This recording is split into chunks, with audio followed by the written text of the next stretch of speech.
গাছ ভর্তি চন্দ্রমল্লিকা, কি সুন্দর দেখতে লাগছে তাই না? দেখেই চোখ জুড়িয়ে যাচ্ছে। আর আচ্ছা, এই চন্দ্রমল্লিকাগুলোকে কি দেখে মনে হচ্ছে এগুলো কাটিং থেকে গ্রো করা হয়েছে? হ্যাঁ, এগুলো সবগুলোই কাটিংস থেকে তৈরি করেছি। আর এই যে গাঁদা গাছগুলো দেখছো, এগুলো বীজ থেকে চারা তৈরি করে পিঞ্চিং করার পর এই রকম এখন রূপ নিয়েছে। ওই যে হলুদটা, স্পেশালি ওইটা একটা ছোট্ট বীজ থেকে দেখো কি সুন্দর কত ফুল ফুটেছে।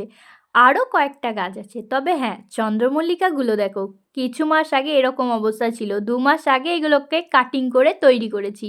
তারপর ধীরে ধীরে ধীরে ধীরে যখন এই কাটিংগুলোর শিকড় হলো, তারপর দেখো এই গাছগুলো কতটা হেলদি হয়েছিল। তবে হ্যাঁ, এই কাটিংগুলোর মধ্যে কিছু গাছ বেঁচেছে, কিছু গাছ আবার নষ্টও হয়ে গেছে, কিন্তু কিছু গাছের জন্য আমি সফল হয়েছি।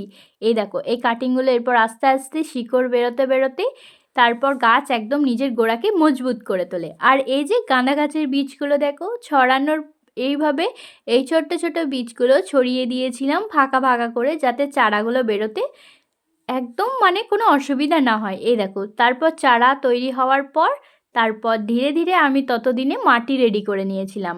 ওই সবজি পচা সার আর গার্ডেন সয়েল দিয়ে মিক্স বানিয়ে একটা, এই যে দেখো ড্রেনেজ সিস্টেমটা করে নেওয়ার পর সব টবগুলো ভরে নিয়েছিলাম। টব ভরার পরেই সঙ্গে সঙ্গে গাছগুলো কিন্তু বসাইনি, কিছুদিন ওয়েট করার পর বসিয়েছিলাম। তারপর যেই যত্নগুলো নিয়েছি এগুলো পরের ভিডিও তোমাদের সাথে শেয়ার করব। চলো আজকের মতো আসি, টাটা, ভালো থেকো।